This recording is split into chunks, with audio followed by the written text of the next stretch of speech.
So today's video is going to focus on DNA mutations. Okay? And so we're going to look at a wide variety of mutations. And one of the things that the skills you'll need to have as we come into class and work with these is that ability to read the codon chart so that you can see where the mutation is and what the result of the mutation would be. So first, let's look at what a mutation is. A mutation is just a change in the DNA sequence. So it could be just one nucleotide got changed. It could be a whole chunk of the gene got changed. A whole piece of the chromosome got changed. So it doesn't matter how big or little, just any change in the DNA sequence.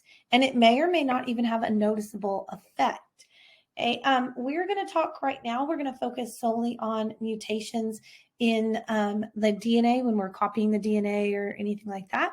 And then later we will look, when we do meiosis, we will look at changes in the DNA that occur when a gamete is formed, which is a sperm or an egg cell. So on the graphic here, I do want to point out the thing that I want to point out with the graphic here is this germline mutations versus somatic mutations. Somatic cells are body cells. These are cells that essentially are not sperm and not egg cells. Skin cells, bone cells, brain cells. Essentially, they're not gametes. They're not sperm. They're not egg cells. Where these germline mutations, these are mutations that are in the gametes. Again, gametes are the sperm or the egg cell. So germline mutations or mutations that occur in the gametes, those can be passed on to the offspring. Mutations that occur in the somatic cells, those are not passed to the offspring. For example, let's say you had a skin cell mutation that caused skin cancer. That would be in a somatic cell, not in a sperm or an egg cell. Therefore, it would not be passed on to the offspring. And so it does not mean that your children are going to have skin cancer. Okay, so let's start looking at types of mutations. So the first overall type is a point mutation, which is also sometimes called substitution mutations. These do not usually change the amino acid sequence after the mutation. If they change the amino acid, they'll change the one amino acid and that's it, because these are a substitution mutation. So essentially here, I'm swapping one nucleotide for another.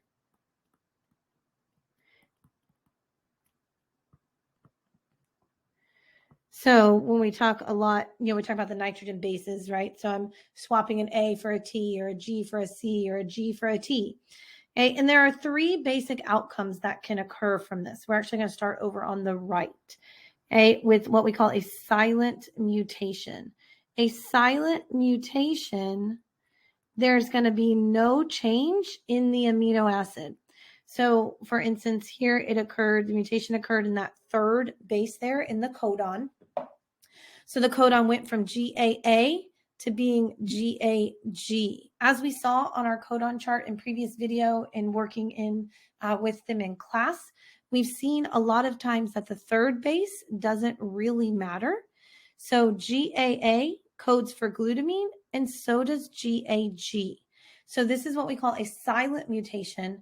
There's no change in the amino acid. You would never know that the organism had this mutation unless you did specific, genetic testing and were, laying out the genetic code. But based on the proteins that they're producing and stuff, you would never know this. The next one is and we'll just work our way to the left then. The next one is what's called a nonsense mutation. Stop the nonsense, right? So a nonsense mutation, stop the nonsense. A nonsense mutation changes the code so that the code now is coding for a stop codon. As we mentioned in previous videos, I do not keep going. These would just stay blank. When it says stop, we stop. So a nonsense mutation is going to terminate the polypeptide chain or terminate the protein much sooner than it was supposed to be. So these can definitely cause an effect because this protein now is missing the whole end of it. The third kind of substitution mutation is what's called a missense mutation. So a missense mutation, my mutation is here. That third base has been changed again, but this time it does code for something different. Where it was glutamine in the original one, now it is asparagine in the other one. So a missense mutation, I'm going to end up changing one amino acid. So I don't change the whole chain. I didn't stop production. This one amino acid is changed. It may or may not make much of a difference. It depends on where this mutation is located. So 3 different types of substitution mutations or point mutations: missense, nonsense, silent. You're going to have to be able to determine, you're going to have to be able to go through the steps of protein synthesis, in particular the translation part, to get the amino acid sequence to determine what type of substitution mutation it is, whether it just changed the one, whether it put a stop codon in early, or had no effect at all as a silent mutation. Okay, next we have what are called frameshift mutations. Frameshift mutations change what we call the reading frame. The reading frame is the grouping of the codons. So for instance, if we look at this picture here at the top, okay, the wild type, you can see how this is my reading frame, how these codons are grouped here. So a reading frame, a frameshift mutation is either going to be an insertion or a deletion. So you can have 2 different types here. I could have added a whole other nucleotide in there, or I could have removed one. So in the first one here, I have a deletion mutation. This third U here, with codes for phenylalanine, is missing.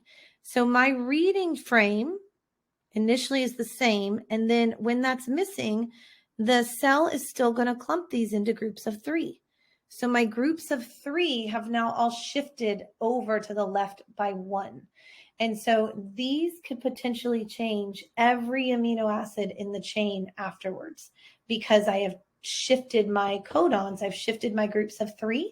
And by shifting my groups of 3, that determines, remember, my codons are what determine which amino acid the tRNA is bringing over. So if I've shifted all of those, I could be coding for very different amino acids now. The second one here is an insertion. And so in this insertion mutation, I've added a nucleotide in there. You can see an extra U has been added.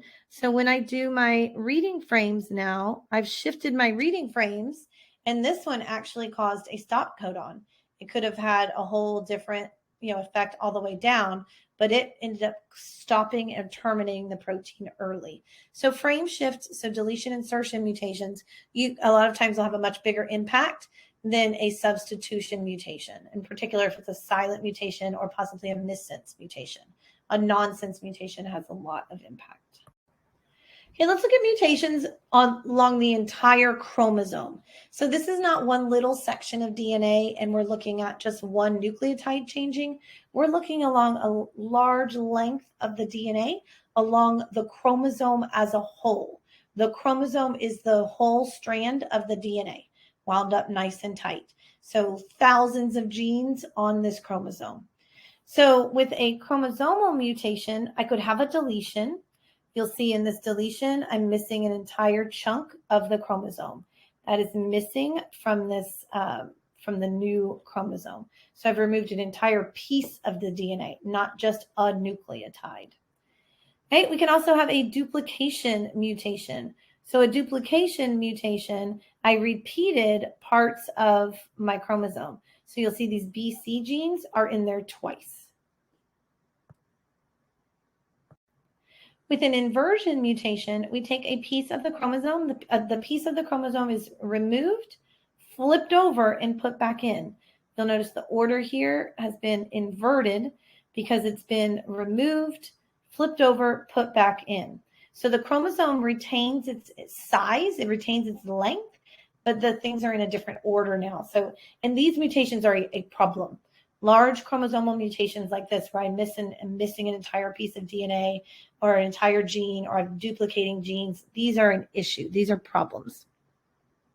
The last one here is what we call a translocation. You don't have to worry as much about the reciprocal part, but it's a translocation. So this image is a bad image. It's missing a part here. So for a translocation, trans is across. With a translocation mutation, you have switched portions of what we call non-homologous chromosomes.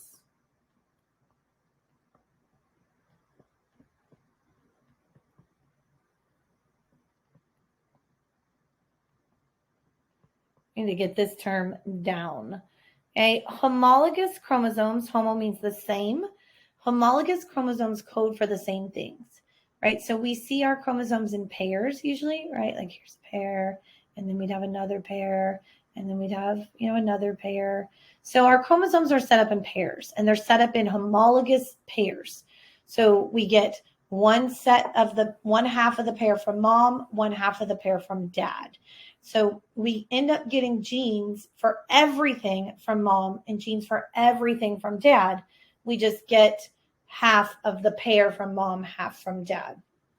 So non-homologous chromosomes would be these unpaired chromosomes that code for different things. And so with a translocation mutation, we have a mutation, we have a translocation of switching of non-homologous chromosomes.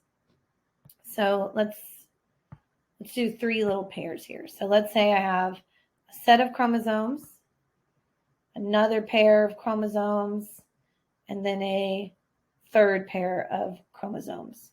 So after a translocation mutation has happened, you would end up with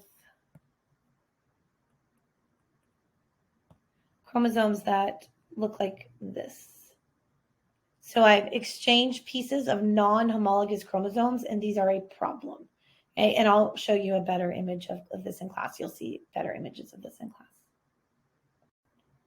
Okay, so that's all we've got with mutations. You're going to have to be able to determine what kind of mutations they are, whether that's going through the chart and determining the particular DNA mutation, whether that's looking at examples of chromosomes and determining what has gone wrong with those particular chromosomes.